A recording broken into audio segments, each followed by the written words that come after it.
job to do. Light it up! What is up, Flick fans? I'm Austin Burke. And I'm Madison Cole. And welcome to our official Suicide Squad review. Guys, we finally got to check out Suicide Squad last night, and the movie is pretty controversial. Most critics feel one way, some critics feel another way, but fans, what do fans think about the movie? We should have a pretty good idea by the end of the weekend, but first we're going to give our little review. It actually works out kind of good because we both have some different thoughts about the movie, so you're going to get a little bit of good, a little bit of bad, and then we're going to give our score. Madison, starting off, what did you think was good about Suicide Squad? I think the strong points, or what I liked about the movie, were definitely the characters. The actors were phenomenal. They did really great with their parts. I love the Joker. I didn't think I was going to like him, but what we saw was like 5 minutes of him, but I didn't think I was going to. I didn't want to, but I really liked him. I don't think you liked it, but I really liked the music in it. He got us to everywhere. Like, they were good songs. Hey, right? we will get to the negative. Okay, sorry. My favorite character was definitely Harley Quinn. She did really awesome. I will definitely agree with you. The Suicide Squad itself was easily the best part of the movie. I enjoyed all the characters. I enjoyed all of the performances. You know, going into the movie, I was thinking that Will Smith could, kind of overshadow the rest of the cast because he has a tendency to do that, even though I love Will Smith. He's one of my favorite actors. But he really didn't. He owned the role of Deadshot, and I cannot wait to see him in another Batman movie.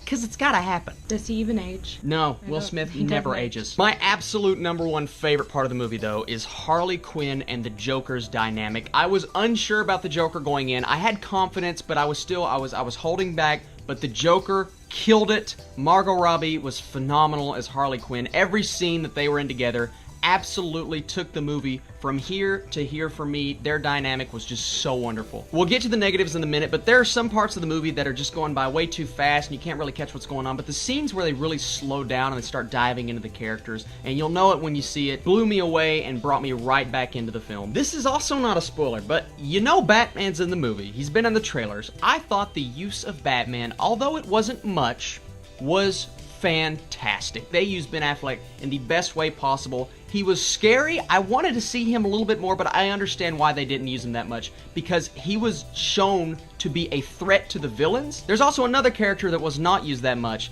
and that is a character that I've already mentioned.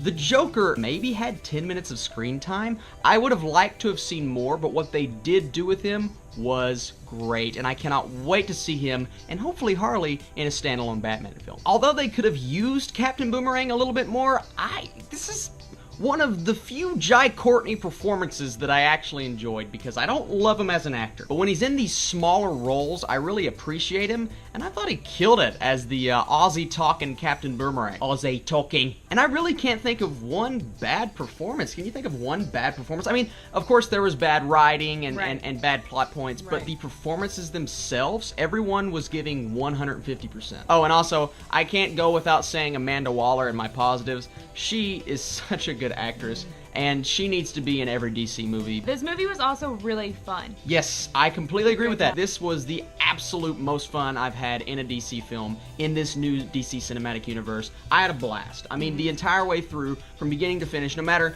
the problems that I have with the script, the problems that I have with this and that, I had so much fun watching this film. All right, now let's get in the negatives. We've told you what we liked. What didn't we like about Suicide Squad? Negative for you is the music, but that was my favorite part. I thought that was so good. The soundtrack is so good. You don't like it?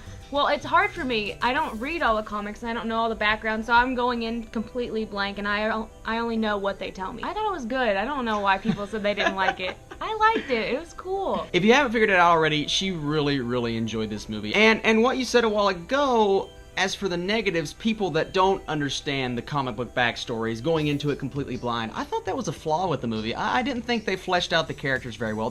There were a couple that really had great backstories, and they used flashbacks. For the most part, they used flashbacks well, but for the most part, they used flashbacks very well to flesh out, say, Harley Quinn, or Deadshot, or, the main members of Suicide Squad. What I had a problem with were the members that aren't really known to the public, right? You've got Killer Croc, Katana, Slipknot, and Enchantress. All of these characters, to me, were not fleshed out. They were not necessary.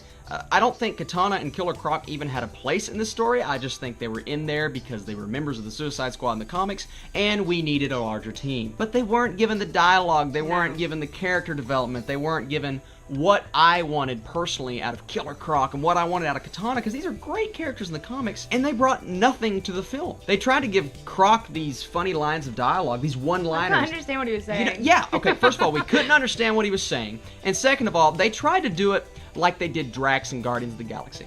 The only difference is, they did it right with Drax. They didn't do it right with Killer Croc. I thought his character was awkward. I didn't He looked love good. He looked great. He looked I good. love the look. I love the use of the mix of CGI and practical. But as for his lines, as for the script, no, I didn't like it. There were cool parts with Enchantress. She had some cool scenes. But overall, I thought her character was wasted. Does Katana have powers or anything? See, that's the thing. From what we saw, from what I know now, she just swings a sword around. Yeah, is she even like a ninja? They did not flesh her out. They threw her in at the last second to be on the team. It was just kind of like, these characters weren't necessary, but I did like the way that they were portrayed by the actors, so I wanted to see more. I just didn't. Is she a bad guy? I don't know. They're all bad guys, I think. I have no clue. I also thought the story was a big flaw. As much as I love the team dynamic and as much as I love the members themselves, I thought the mission that they went on was a bust. I didn't like the mission. But it's the beginning, like this is the building of it. I so understand what do you that. expect? They're not like it's not like the Avengers. I They're get not it. already together. Okay, I will say this. The original quest that they were going on, and I'm not going to spoil it, but they went on a quest to go into the city. And they were trying to find a specific person. I will not spoil who that person is. I liked the reveal of who that person was.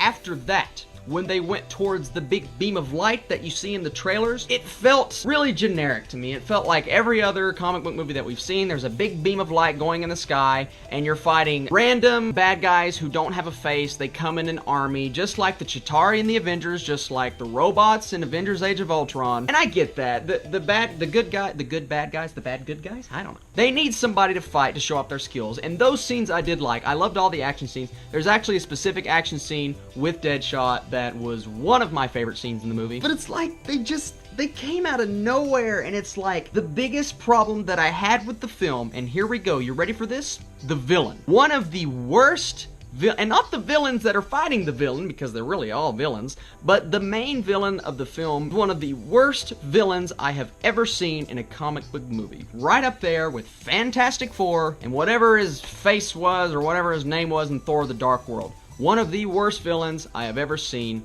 No fleshed out character development. Nothing. Nothing.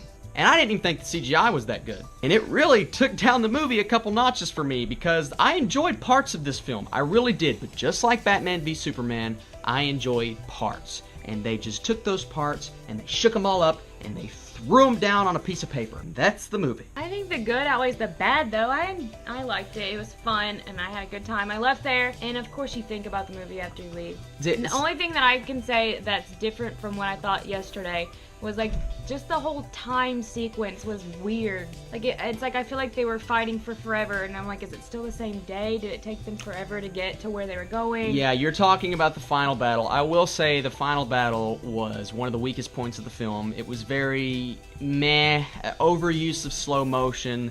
It took forever. At one point in the final battle, I was looking around going, are we done? Is it over yet? It was losing my interest. But once again, you're rooting for these characters because you like these characters. I mean, you like their personalities, you like the way that they work as a team. The part when they all come together is actually, even though some of it's unwarranted and they've only been together for like a day and a half, you still buy it. This movie was such a mixed bag for me, but I will slightly agree with you. I will say the good parts of this film outweighed it to the point to where I can get this movie to a fresh rating. It felt rushed. It felt like they saw the reaction to the trailers and they decided to throw a bunch of songs. Oh, I've not even talked about the songs yet. You almost let me forget. The use of the songs in this movie. I get it. I understand that people saw the trailers and they were like, wow, you know what? Classic rock songs. They used the new rap songs. They used all these cool songs and got people excited about this movie. That's why it's going to make so much money. I want it to make a lot of money because I want DC to prevail.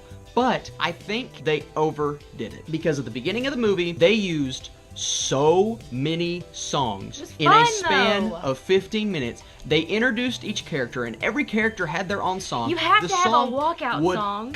No, this is not a baseball game, okay? It's a movie. The song would cut off, it would go to another character, another song would start playing for 30 seconds, cut off, go to... It was just so rushed, and I was like, what what is going on? It's so jumbled, and the editing was so sloppy, and I didn't hate the editing as much as I disliked the editing in Batman v Superman, but it just felt sloppy to me. But the score, not the soundtrack, the score. I did like the score for Suicide Squad. If they would have used the score more, I think that would have helped the movie and boosted the movie up a little bit. It kind of felt like a music video to me. Nobody likes music videos. Not in Suicide Squad. All right, Madison, I think we've said enough, and I'm sure people have tuned out by now, but let's go ahead and give our rating. What would you rate this movie out of 10? She hates doing it, but I want to know, what would you rate this film? Remember, a 6 is fresh. Below a 6. Okay, well then it's 6 or higher. No, you got to give it a score. 6 greater than or equal to. Nope, you got to give it a score. I'm going to go ahead and score it.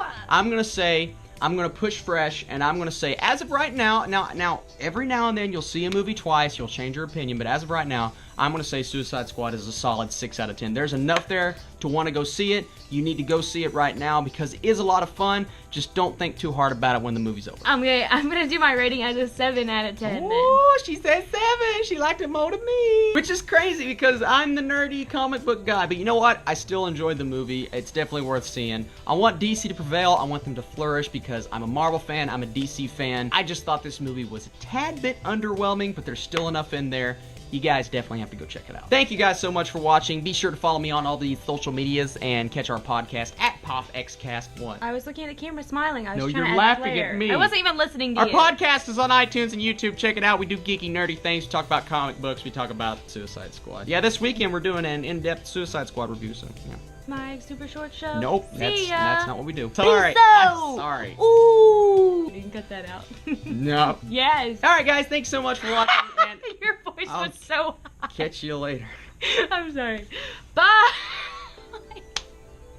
Your voice was like up here. Okay, try again. Do Nope, it again. That's it. I'm getting really hot. That was so funny. That's all it is. Okay.